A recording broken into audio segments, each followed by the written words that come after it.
Boy, you're selling drugs in my neighborhood.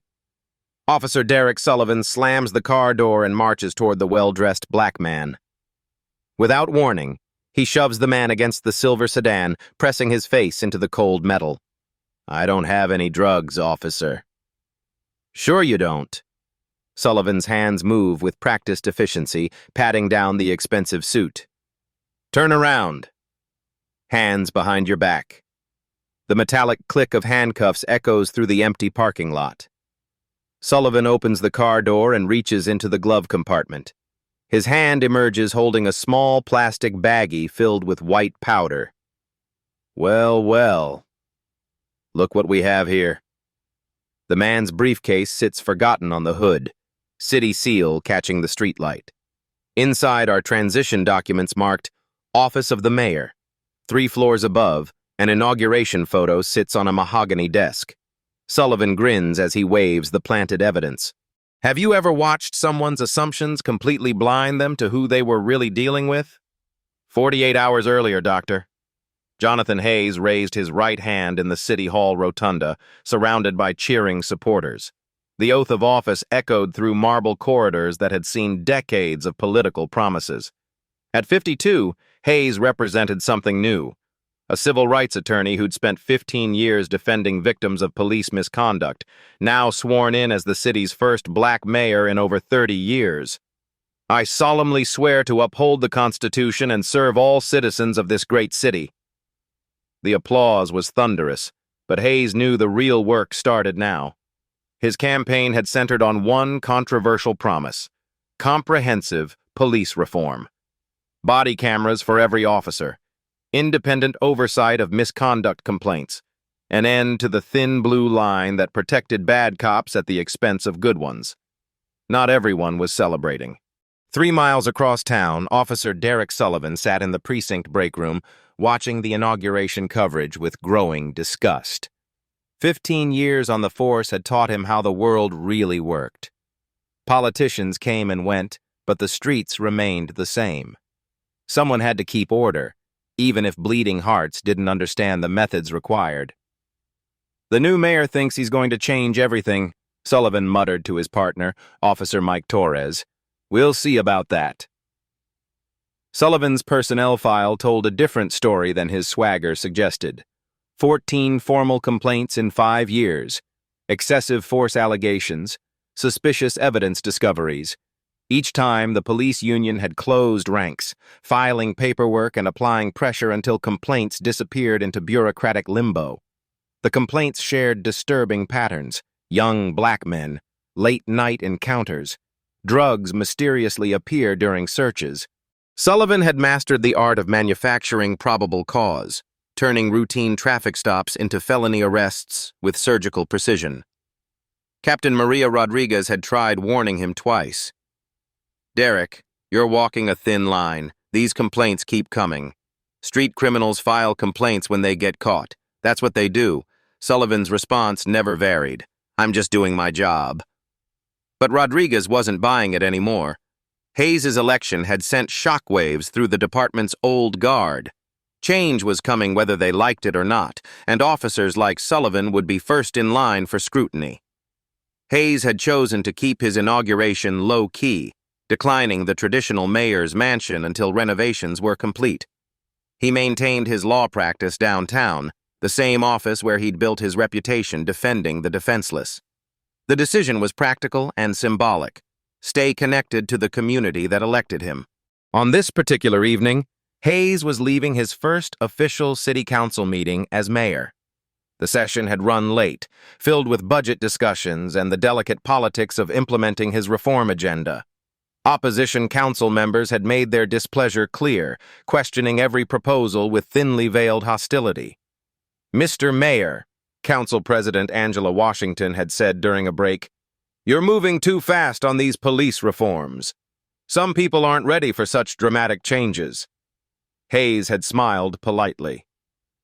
"Justice delayed is justice denied, Angela. We can't afford to move slowly when people's lives are at stake." Now, walking through the financial district's empty streets toward his car, Hayes carried a briefcase full of transition documents. Personnel files on problematic officers, budget allocations for new oversight mechanisms, policy drafts that would fundamentally reshape how the city's police department operated. The neighborhood was Sullivan's regular patrol area, a territory he'd claimed through years of aggressive enforcement. Local business owners knew his reputation. Keep your head down, don't ask questions, and Officer Sullivan would keep the undesirables away from your establishments. Tonight's patrol had been quiet until Sullivan spotted the black man in the expensive suit. Something about the scene bothered him. Wrong person, wrong neighborhood, wrong time of night. In Sullivan's experience, well-dressed didn't mean legitimate. It often meant successful criminals with good lawyers and dangerous connections. The silver sedan had temporary plates, recently purchased from a high-end dealership. Sullivan couldn't see inside the briefcase, couldn't know about the city documents or the mayoral transition materials. All he saw was opportunity. Another chance to remind someone that despite changing politics, the streets still belonged to him. Hayes' phone buzzed with messages from his chief of staff about tomorrow's schedule. 3 morning meetings, including a breakfast with the police chief to discuss implementation timelines for the new accountability measures. Sullivan would be high on their list of officers requiring immediate attention. Neither man knew they were about to collide in a confrontation that would define Hayes' entire mayoral tenure and destroy Sullivan's carefully constructed career in a matter of hours.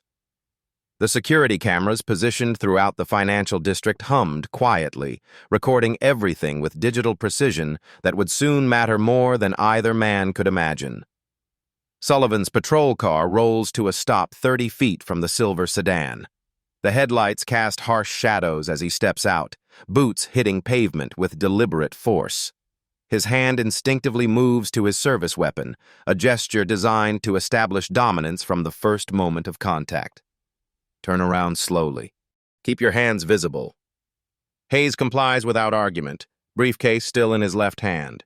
His movements are calm, measured, the behavior of someone who understands that cooperation might be the difference between life and death in situations like this. I'm just heading to my car, officer. Is there a problem? Sullivan circles him like a predator, eyes scanning for any excuse to escalate. The problem is, you are in this neighborhood at this time of night. We've had reports of drug activity around here. I work in that building. Hayes nods toward the office tower behind them. I'm an attorney. Sure you are. Sullivan's voice drips with disbelief. Attorneys don't usually conduct business at midnight in parking lots. Put the briefcase down and place your hands on the vehicle. Hayes sets the briefcase on the sedan's hood. The city seal faces downward, invisible in the dim lighting. Inside the case, transition documents marked Confidential Office of the Mayor sit inches away from Sullivan's reaching hands, but might as well be on another planet. Officer, I'm happy to show you my identification. My driver's license will confirm. I'll decide what I need to see. Sullivan's hands begin patting down Hayes' expensive suit, searching for weapons or contraband that doesn't exist. Are you carrying anything illegal? Drugs? Weapons? Anything that's going to stick me? No, sir. Nothing like that. The search produces only a wallet, keys, and a cell phone. Sullivan examines the driver's license with exaggerated scrutiny, noting the government building address but dismissing it as irrelevant. In his experience, criminals often used fake addresses to throw off investigations. This address is current? Yes, it is. Sullivan tosses the license back carelessly. Funny thing about drug dealers, they always have explanations, always claim they're somebody important. From his patrol car, Sullivan retrieves a small plastic baggie filled with white powder.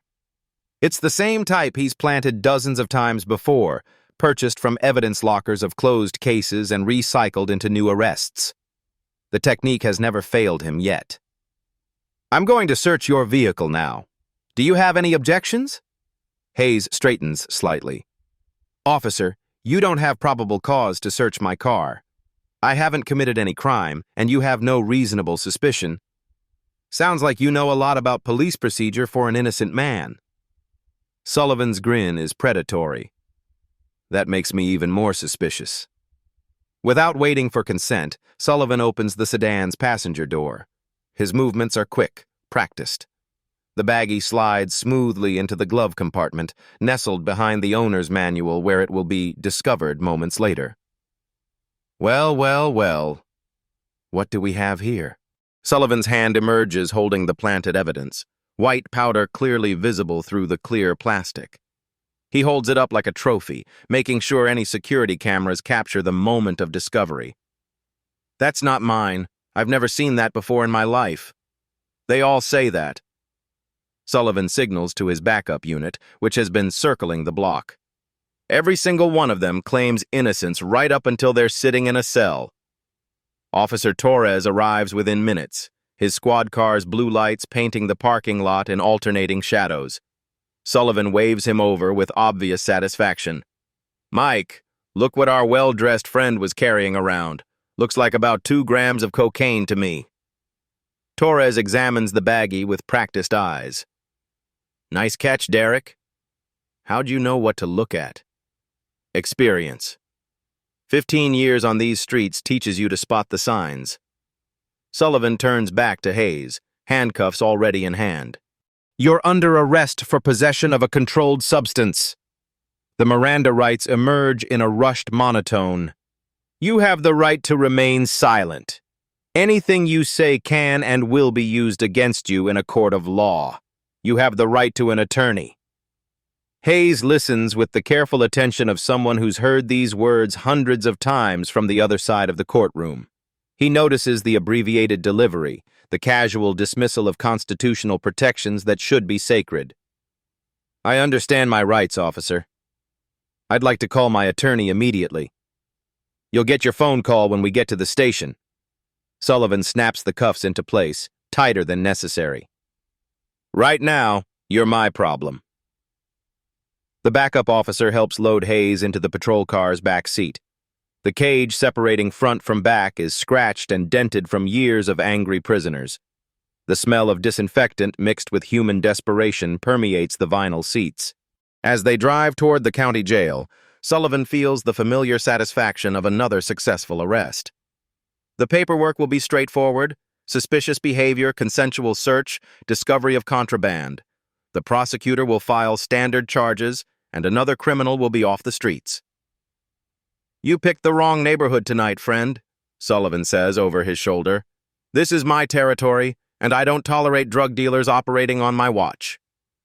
Hayes remains silent, mentally cataloging every procedural violation, every constitutional right ignored or trampled. His legal mind is already constructing the defense that will be unnecessary once his identity becomes known. But for now, he's just another black man in handcuffs, riding through the city he was elected to lead just 48 hours ago. The booking process at county begins like any other. Hayes is photographed, fingerprinted, and processed through the same system he's navigated on behalf of countless clients. The irony isn't lost on him. The reformer becomes the reformed. The advocate becomes the accused. Desk Sergeant Williams glances at the booking sheet with tired eyes. "Jonathan Hayes, possession of a controlled substance, age 52, address..." He pauses, squinting at the paperwork. "This address is the government building downtown." "Probably fake," Sullivan interjects quickly. "These guys use official addresses to try to confuse things. I've seen it before." The sergeant shrugs and continues processing. In his 20-year career, he's learned not to question arresting officers too closely. Sullivan has a reputation for solid arrests and airtight paperwork. If he says someone's a drug dealer, that's usually good enough. Hayes is assigned to holding cell number 3, a concrete box shared with 2 other men awaiting arraignment. One appears to be sleeping off a drunk and disorderly charge. The other, a young man barely out of his teens, stares at Hayes with obvious curiosity. "You don't look like the usual type they bring in here," the young man whispers. "What's the usual type?" "People like me. Poor people. Desperate people." He studies Hayes' expensive suit, now wrinkled from the arrest process. You look like somebody important. Hayes sits on the narrow bench, back straight despite the circumstances. We're all important. We all deserve to be treated with dignity and respect under the law. The young man laughs bitterly. Tell that to the cops who brought us here. Outside the holding area, Sullivan completes his paperwork with practiced efficiency. The incident report paints a clear picture. Suspicious individual, cooperative search, contraband discovered. Every box checked, every procedure documented according to department guidelines. What the report doesn't mention are the planted drugs, the illegal search, or the racial profiling that initiated the contact. Those details live only in Sullivan's memory and the security footage he doesn't know exists. The clock above the booking desk reads 1:47 a.m. In 6 hours, Hayes is supposed to chair his first cabinet meeting as mayor. His chief of staff will begin making calls when he doesn't show up, setting in motion a chain of events that will unravel Sullivan's carefully constructed lie faster than either man can imagine. But for now, the system grinds forward with mechanical precision, processing another black man through the machinery of American justice, unaware that this particular arrest will soon make headlines across the nation. The holding cell's fluorescent lights never turn off, casting everything in harsh, institutional white. Hayes sits between the sleeping drunk and the young man who introduced himself as Marcus Williams, arrested for loitering while waiting for a bus after his night shift at a warehouse. First time? Marcus asks quietly. Yes. Shows. You still got that look like you expect this to make sense. Marcus shifts on the uncomfortable bench. Been through this dance 4 times. Always the same officers, always the same charges that somehow stick just long enough to cost me jobs. Hayes absorbs this information with growing unease. The casual acceptance of systemic abuse, the resigned way Marcus describes repeated harassment, it paints a picture of institutional failure that goes far beyond one bad officer. What officers? Sullivan, mostly. Sometimes his partner, Torres. They got their territory mapped out real clear, know exactly who belongs where and when. Marcus glances toward the booking area. Sullivan's got a reputation. Nobody talks about it officially, but word gets around. At 2:30 a.m., 3 hours after Hayes should have been home preparing for morning meetings, his chief of staff, Sarah Carter, begins her first worried phone call. It goes straight to voicemail. Jonathan, it's Sarah. Just checking that you're prepared for the 8 a.m. cabinet meeting. Call me back when you get this. She tries again at 3:15, then 4:45. By 5:30, genuine concern has replaced professional worry. Meanwhile, Captain Rodriguez arrives for her early shift and notices irregularities in Sullivan's overnight report. The timeline seems rushed. The description of probable cause feels formulaic, almost copy-pasted from previous incidents.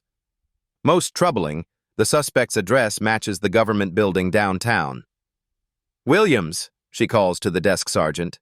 This booking from last night, Jonathan Hayes. Can you verify this address? Sullivan said it was probably fake. Guys use official addresses sometimes to confuse things. Rodriguez pulls up Hayes' driver's license information on her computer. Valid license, clean record, legitimate address. Something doesn't add up. At the Paramount office building, security supervisor Janet Morrison arrives for her morning shift and notices the previous night's unusual activity. Multiple police cars, an arrest in the parking lot, all captured in crystal-clear detail by the building's newly upgraded surveillance system. Tom, did you file an incident report about that arrest last night? Her overnight guard, Tom Bradley, nods grimly. I tried to tell the officers I witnessed the whole thing, but they weren't interested in statements. Told me to mind my own business. What did you see? Officer planted something in that man's car, clear as day on camera, pulled a baggie from his own pocket, slipped it into the glove compartment, then found it 2 minutes later. Morrison pulls up the footage immediately. The timestamp shows 11:43 p.m. Officer Sullivan removing an object from his duty belt and placing it in the sedan's glove compartment. At 11:45 p.m., the same officer opens the compartment and emerges holding what appears to be a small plastic bag. Jesus Christ. Tom, make copies of this footage immediately. Multiple copies.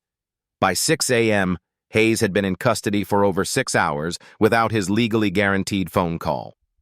The public defender's office won't open for another 2 hours. His arraignment is scheduled for 10 a.m., a rushed timeline that will prevent adequate preparation of his defense. Sarah Carter's concern has escalated to alarm. She contacts Mayor Hayes' deputy chief of staff, his personal assistant, and finally calls the police non-emergency line. "I'm trying to locate Mayor Jonathan Hayes.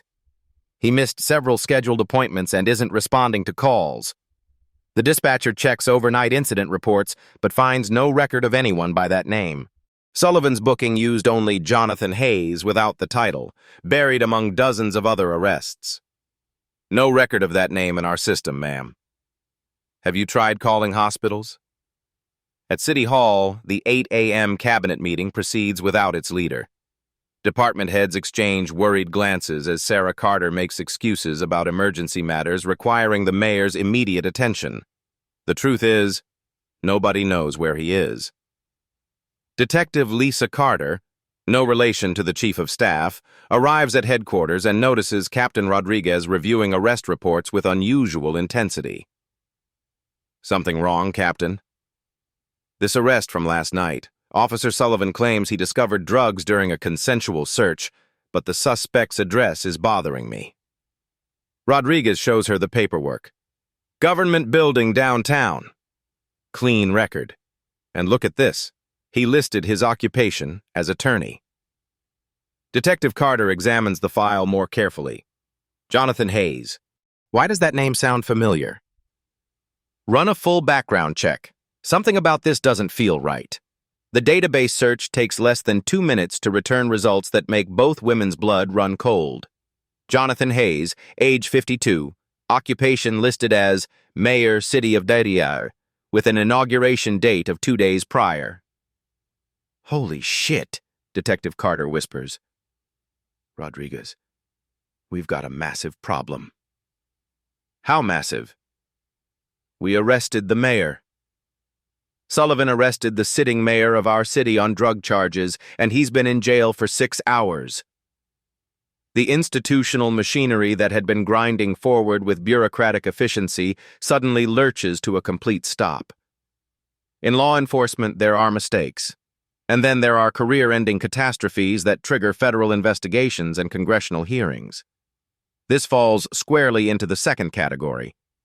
Rodriguez grabs her phone to call the chief, but Detective Carter stops her.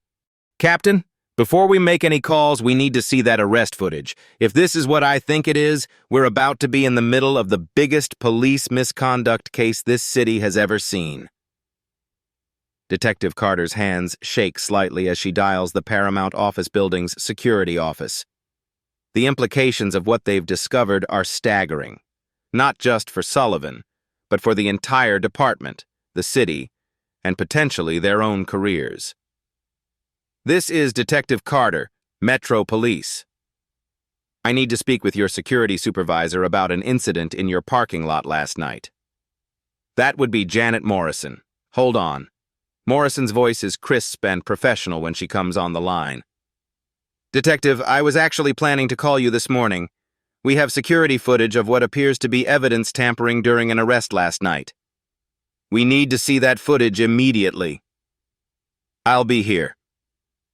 "And Detective, you're going to want to bring your supervisors. This is bigger than a simple misconduct case." Captain Rodriguez and Detective Carter arrive at the Paramount Building within 20 minutes, accompanied by Internal Affairs Lieutenant David Park. Morrison leads them to the security office where multiple monitors display different camera angles of the previous night's incident. "I've queued it up to the relevant timestamps," Morrison says, her finger hovering over the play button. "Fair warning, this is going to be difficult to watch." The footage begins at 11:41 p.m. Hayes approaches his sedan while Sullivan's patrol car is still 50 yards away. He moves with the unhurried pace of someone ending a long workday, briefcase in hand, checking his phone for messages. Normal behavior, Lieutenant Park notes. No indication of criminal activity or suspicious conduct. At 11:42, Sullivan's car accelerates toward Hayes's position. The audio picks up Sullivan's voice clearly. "Hey boy, drop that briefcase and get on the ground." Captain Rodriguez winces at the language. In modern policing, such terminology is not just unprofessional. It's evidence of bias that can destroy cases in court. The camera captures Hayes's compliance in perfect detail. His movements are careful, controlled, designed to avoid any action that might be interpreted as threatening. Morrison fast-forwards through the pat-down and identification check. "Here's where it gets interesting," she says, slowing the playback to normal speed. At 11:43:17, Sullivan approaches the sedan's passenger side. His body partially blocks the camera's view, but his movements are clearly visible. He reaches to his duty belt, removes a small object, and opens the car door. "Jesus," Detective Carter breathes. He's planting it. The footage shows Sullivan's hand inside the glove compartment for exactly 14 seconds. When he withdraws, his hands are empty.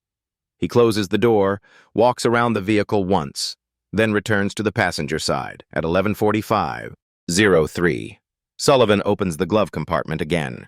This time, his hand emerges holding a clear plastic baggie. "Well, well, well.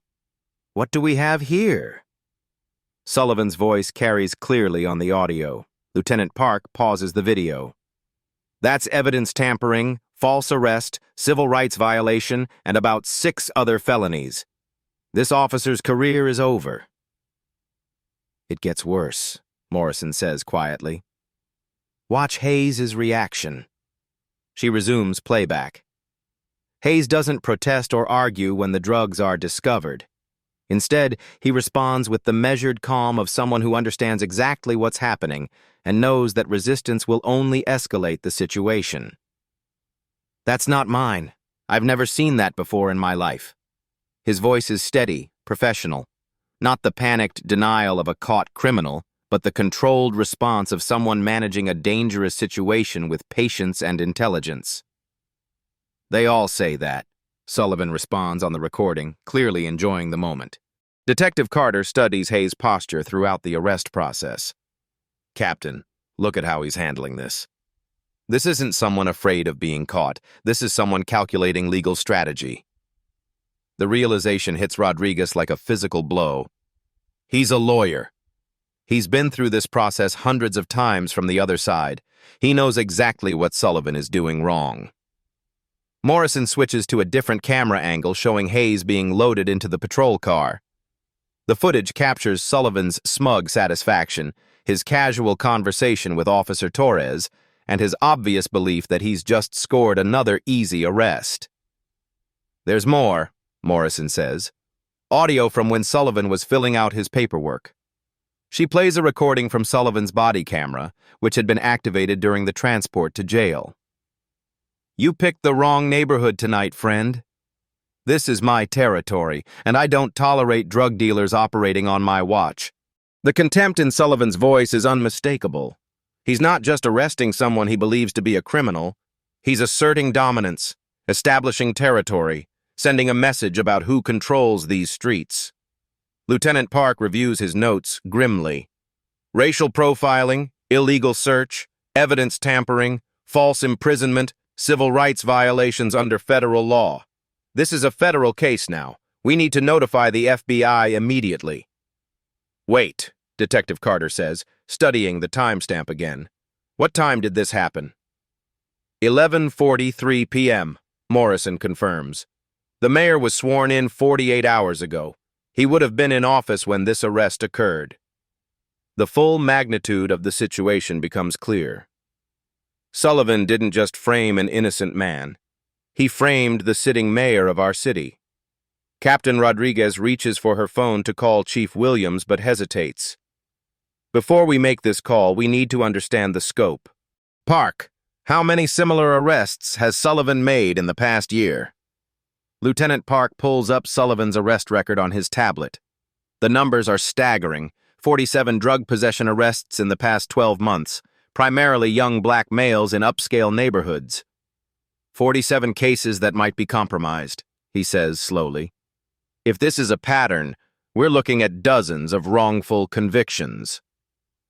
Detective Carter examines the arrest locations on a map. Look at this clustering.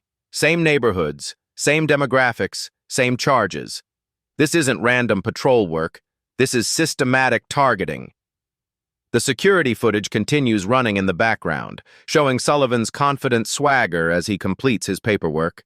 His body language radiates satisfaction, the expression of someone who believes he's untouchable. Morrison switches to the final camera angle, showing Hayes sitting in the patrol car's back seat. Even in custody, his posture remains dignified. He's not slumped in defeat or struggling against restraints. He sits upright, observing, processing, and preparing. "Gentlemen," Morrison says quietly, "I've been in security for 15 years. I've seen a lot of arrests, a lot of police interactions. That man in the back seat? He's not afraid. He's angry, but he's not afraid. He knows something that the officer doesn't." Captain Rodriguez finally makes the call to Chief Williams. "Chief, we have a code red situation. We need you in the building immediately, and you need to contact the mayor's office." "What kind of code red?" "The kind that makes national news and triggers federal investigations. Sir, we arrested Mayor Hayes last night on planted drug charges. It's all on video." The silence on the other end of the line stretches for nearly 10 seconds. Jesus Christ, how long has he been in custody? 7 hours, sir. And Chief? This appears to be part of a larger pattern. We might be looking at dozens of compromised cases. Within minutes, the machinery of damage control begins turning. But it's already too late. The footage is saved, the evidence is documented, and the truth is about to explode across every news outlet in the country. Officer Sullivan's confident swagger is about to meet the immovable force of accountability he never saw coming. Chief Williams arrives at headquarters within 30 minutes, his usual calm demeanor replaced by barely controlled panic. The conference room fills quickly.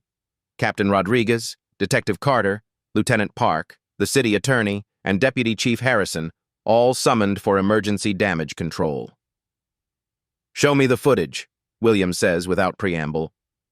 They watch in silence as Sullivan plants the evidence, arrests the mayor, and transports him to jail with obvious satisfaction. When the video ends, Williams removes his glasses and rubs his temples. "How many people know about this?" "Security supervisor at Paramount Building, her overnight guard, the 4 of us, and now you," Rodriguez reports. "Mayor Hayes is still in custody. His staff has been calling, but the booking logged him as Jonathan Hayes without the title." Jesus Christ. Williams reaches for his phone. "I'm calling the jail immediately. Get him released right now, before this becomes public." But Detective Carter's tablet is already buzzing with news alerts. "Chief, we might be too late." She shows him the screen. Local news reporter Amanda Martinez has posted on social media. "Breaking. Sources confirm prominent city official arrested overnight on drug charges." Developing story. How the hell did she find out? "The mayor's chief of staff called multiple news outlets when he didn't show up for morning meetings," Lieutenant Park explains. "They've been making calls, trying to track him down." Williams dials the county jail directly. "This is Chief Williams. I need Jonathan Hayes released immediately. Yes, the booking from last night. This is a code red emergency." "What do you mean he's already been transferred to the courthouse holding for arraignment?" "The arraignment is scheduled to begin in 90 minutes. In the courthouse basement, Hayes sits in a holding cell with 6 other defendants awaiting their turn before Judge Patricia Morrison."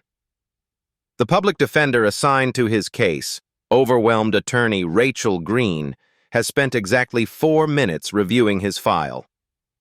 "Mr. Hayes, you're charged with possession of a controlled substance. The evidence seems straightforward. Officer Sullivan discovered cocaine in your vehicle during a consensual search." Green barely looks up from her paperwork. "I can negotiate a plea deal for probation if you have no prior record.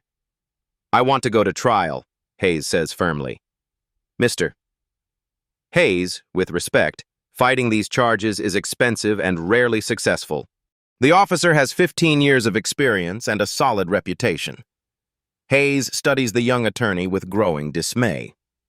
This is the representation available to defendants who can't afford private counsel, overworked, underfunded, and trained to process cases rather than fight them. I'm not taking a plea deal for a crime I didn't commit. Back at headquarters, the investigation expands with terrifying speed. Lieutenant Park has pulled Sullivan's arrest records for the past 3 years, revealing a pattern that makes seasoned investigators physically sick. 137 drug arrests in 36 months, Park reports. 93% involve black males between ages 18 and 45. 87% occurred in upscale neighborhoods where the defendants had no obvious reason to be. Detective Carter maps the arrests geographically. Look at this clustering.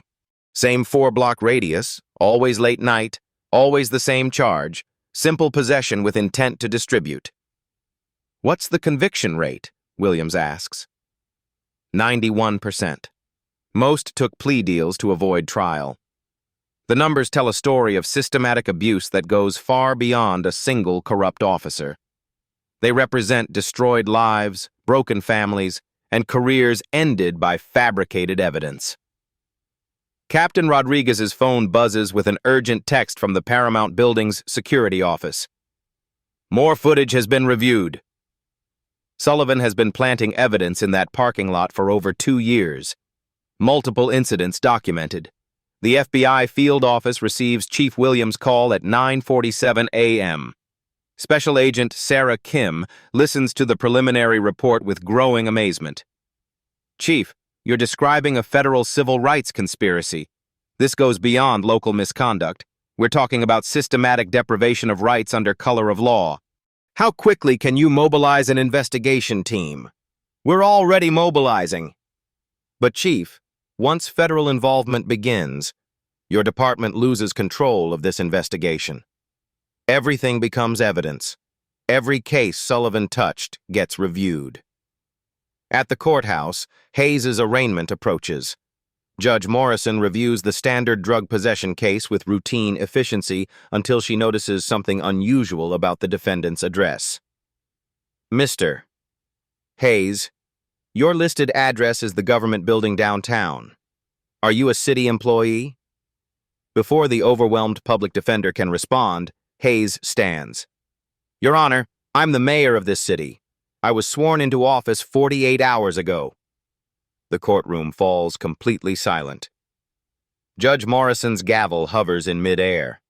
Court reporters stop typing. Even the bailiffs turn to stare. I'm sorry, did you say you're the mayor? Yes, Your Honor. Mayor Jonathan Hayes. I was arrested last night by Officer Derek Sullivan on fabricated drug charges. The evidence against me was planted, and I have reason to believe this is part of a systematic pattern of misconduct. Judge Morrison calls an immediate recess. Within minutes, her chambers fill with prosecutors, defense attorneys, and court administrators trying to process the implications. The district attorney himself arrives within 20 minutes, his face pale with understanding of the political earthquake they're sitting on. Meanwhile, Sullivan arrives for his regular day shift, completely unaware that his world is collapsing. He clocks in at 10 a.m., exchanges casual greetings with fellow officers, and begins preparing for another patrol in his claimed territory. Hey, Derek, Officer Torres calls out. Did you hear anything about that arrest last night? The one in the financial district? What about it? Captain Rodriguez was asking questions this morning. Seemed pretty interested in your paperwork. Sullivan shrugs confidently. Standard drug arrest. Everything by the book. These lawyers downtown think they can buy their way out of trouble, but evidence is evidence. His confidence evaporates when Lieutenant Park approaches his desk with a formal expression. Officer Sullivan, I need you to report to Internal Affairs immediately. What for? Just report to IA now. The Internal Affairs interview room is small, windowless, and designed to create psychological pressure. Sullivan enters expecting routine questions about a minor procedural issue. Instead, he finds Lieutenant Park, Detective Carter, and FBI Special Agent Kim waiting with boxes of evidence. Officer Sullivan, you're being questioned regarding the arrest of Jonathan Hayes on September 7th at approximately 11:45 p.m. Standard drug arrest. Guy was dealing in my patrol area. Agent Kim slides a photograph across the table. It's a still frame from the security footage, showing Sullivan placing the baggie in Hayes' glove compartment. Officer Sullivan, this photograph shows you planting evidence in Mr. Hayes' vehicle. We have video documentation of the entire incident. Sullivan's confident expression crumbles like a house of cards. His face goes pale, then flushed, as the reality of his situation becomes undeniable. That's not... The camera angle is misleading. We have 4 different camera angles, Officer Sullivan, plus audio recording from your body camera and witness testimony from building security. Detective Carter opens a second file. We've also reviewed your arrest pattern for the past 3 years.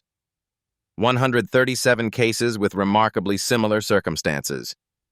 Would you like to explain that pattern? Sullivan's hands begin trembling slightly. 15 years of aggressive policing, protected by union lawyers and institutional indifference, have suddenly become federal evidence of systematic civil rights violations. I want my union representative. That's your right, Agent Kim confirms. But Officer Sullivan, I should inform you that we're investigating this as a federal conspiracy. The charges you're facing include deprivation of rights under color of law, evidence tampering, false imprisonment, and civil rights violations. Each count carries up to 10 years in federal prison. The interrogation continues for 4 hours. Sullivan's union attorney arrives with grim expressions and legal pads full of damage control strategies that become increasingly irrelevant as more evidence is presented. Meanwhile, news of Hayes' arrest and release spreads across social media like wildfire. Number sign planted evidence begins trending nationally. Civil rights organizations issue statements. Cable news networks dispatch crews to the courthouse and police headquarters. By afternoon, the story had reached national prominence. Hayes holds an impromptu press conference on the courthouse steps, flanked by his legal team and community leaders. Yesterday evening, I was arrested on fabricated charges by an officer who planted drugs in my vehicle. This isn't just about me. It's about a pattern of abuse that has destroyed countless lives in our community. Reporters shout questions about federal investigations, civil lawsuits, and political implications. Hayes maintains his composure, but his anger is visible beneath the professional demeanor. Officer Sullivan didn't know he was arresting the mayor. He thought he was arresting just another black man he could frame without consequences. That should terrify every citizen who believes in justice and constitutional rights. The fallout accelerates throughout the day. Sullivan is suspended without pay pending investigation. The FBI seizes his arrest files, evidence lockers, and body camera footage. Defense attorneys across the city begin filing motions to review their clients' cases involving Sullivan's testimony. By evening, the corruption investigation had expanded to include potential supervisory failures, evidence room security, and departmental training procedures. What began as one officer's racist assumption has become a federal case study in institutional failure.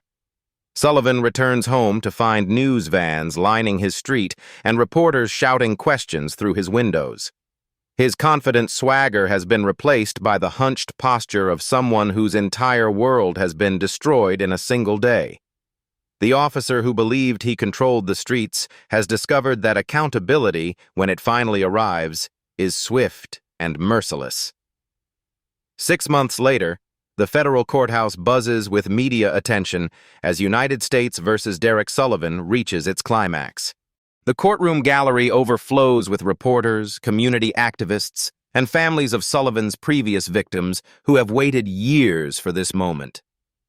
Sullivan sits at the defendant's table, his once confident demeanor replaced by the hollow stare of a man whose life has been systematically dismantled. The evidence against him is overwhelming. Security footage, body camera recordings, forensic analysis, and testimony from 43 victims whose cases have been reopened. Has the jury reached a verdict? Judge Elizabeth Carter asks. We have, Your Honor. The foreman, a retired teacher, stands with papers that will determine Sullivan's fate. On the count of conspiracy to deprive civil rights under color of law, we find the defendant guilty. On the count of evidence tampering in the first degree, guilty. On the count of false imprisonment. The guilty verdicts continue for 12 separate counts. Each one represents not just Sullivan's crimes, but vindication for victims who were never believed, families torn apart by false arrests, and young men whose futures were destroyed by planted evidence. In the gallery, Marcus Williams, the young man who shared Hayes's holding cell that first night, wipes tears from his eyes. His own case was among the first to be dismissed when the investigation began, but the damage to his employment record and reputation took months to repair. On all counts, we find the defendant guilty as charged. Judge Carter sets sentencing for the following month, but the maximum penalties are already clear: 47 years in federal prison with no possibility of parole. Sullivan's pension has been revoked, his law enforcement certification permanently suspended, and civil judgments from victim lawsuits have bankrupted him completely. The institutional consequences extend far beyond one corrupt officer. Captain Rodriguez, who failed to investigate multiple complaints about Sullivan's behavior, accepted early retirement rather than face disciplinary hearings. 3 supervisors were demoted for inadequate oversight. The police union, which spent years protecting Sullivan despite obvious red flags, faces federal monitoring of its complaint procedures. But the most significant changes come from Hayes's reform agenda, which gained unstoppable momentum after his arrest, became national news. The city council, previously resistant to police accountability measures, unanimously approved comprehensive reforms within 90 days. Every officer now wears mandatory body cameras that cannot be manually disabled. All interrogations and arrests are recorded from multiple angles. An independent civilian oversight board reviews every use of force incident and misconduct complaint, with real authority to impose discipline. The evidence room has been completely restructured with biometric access controls and continuous surveillance. Chain of custody procedures now require multiple signatures and digital tracking for every piece of evidence. Random audits occur monthly, conducted by external forensic specialists. Most importantly, the department's culture has begun shifting. Officer Torres, Sullivan's former partner, now leads training sessions on constitutional policing and bias recognition.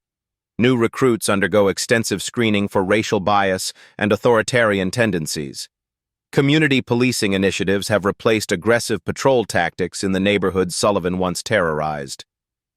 The verdict today represents more than justice for individual victims, Hayes tells reporters outside the courthouse.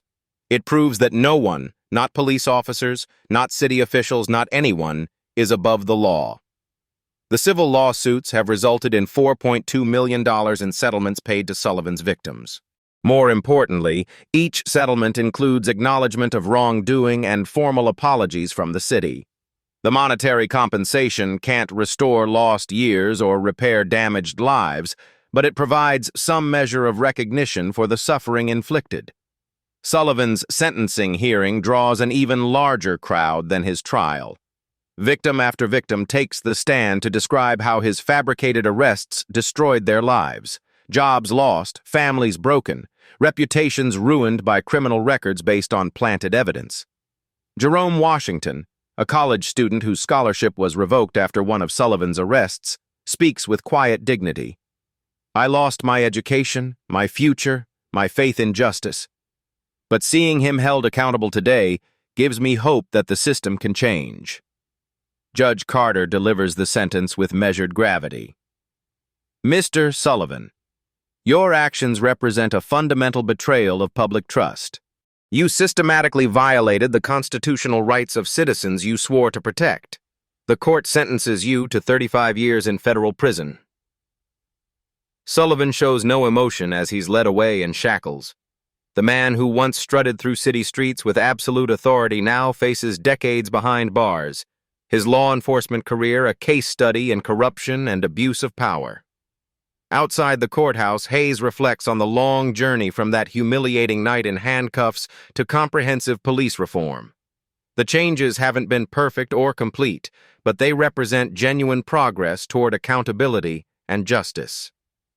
This case proves that truth eventually surfaces, no matter how deeply it's buried, he says. Our job now is to ensure these reforms become permanent, so no other families suffer what these victims endured. 2 years after that night in the Financial District parking lot, the transformation is visible everywhere you look. The police department that once protected officers like Sullivan now leads the nation in accountability measures. Use of force incidents have dropped by 67%. Civilian complaints have decreased by 43%, while complaint resolution rates have improved dramatically. Officer Maria Santos, one of the new generation of recruits hired under Hayes's reformed standards, patrols the same neighborhoods Sullivan once terrorized. Her approach couldn't be more different. Community engagement instead of aggressive enforcement, de-escalation instead of domination, service instead of control. We're not warriors occupying enemy territory, Santos explains to a group of new trainees. We're guardians protecting our neighbors. That mindset changes everything about how you interact with the community. The evidence room that once enabled Sullivan's crimes now serves as a model for departments nationwide. Every item is tracked digitally, accessed through biometric controls, and monitored by continuous surveillance. Random audits occur monthly, conducted by independent forensic specialists who report directly to the Civilian Oversight Board. Marcus Williams, the young man who shared Hayes's holding cell that first night, has become a community advocate working with the mayor's office on criminal justice reform. His wrongful arrest, once a source of shame and desperation, now fuels his passion for ensuring others don't experience similar injustice. People ask me if I'm bitter about what happened, Marcus says during a community forum. But anger without action is just poison. What happened to me, to the mayor, to all of Sullivan's victims? It exposed a system that needed changing. Now we're building something better. The federal monitoring of the police department is scheduled to end next year, with oversight transitioning to permanent civilian control. The reforms that began as emergency damage control have evolved into institutional culture change that will outlast any single administration. Hayes, now in his third year as mayor, reflects on how a moment of humiliation became a catalyst for comprehensive reform. His approval ratings remain high, built on tangible improvements in police-community relations and transparent governance that wasn't possible before the crisis. Sometimes the worst experiences become opportunities for the greatest progress, he says during his weekly radio address. But change doesn't happen automatically. It requires constant vigilance, community engagement, and leaders willing to confront uncomfortable truths. The security footage from that September night has been viewed millions of times online, becoming a powerful tool for police training and civil rights education. What Sullivan intended as another routine abuse of power instead became irrefutable evidence of systemic failure and the urgent need for reform. Sullivan himself serves his sentence in federal prison, his law enforcement career a cautionary tale taught in police academies nationwide. His conviction helped trigger reforms in dozens of other departments facing similar patterns of misconduct and abuse. The story that began with racist assumptions and planted evidence has become proof that accountability, while sometimes delayed, can ultimately prevail. The reforms implemented in response to Hayes's arrest have prevented countless future injustices and restored community trust that seemed irreparably broken. But vigilance remains essential. Reform is not a destination, but an ongoing journey requiring constant commitment from citizens, leaders, and law enforcement officers who understand that true authority comes from serving others, not dominating them. What would you do if you witnessed injustice in your community? How can we ensure that accountability isn't just a one-time event, but a permanent change in how we approach justice? Share your thoughts in the comments below, and don't forget to like and subscribe for more stories about real people creating positive change in their communities.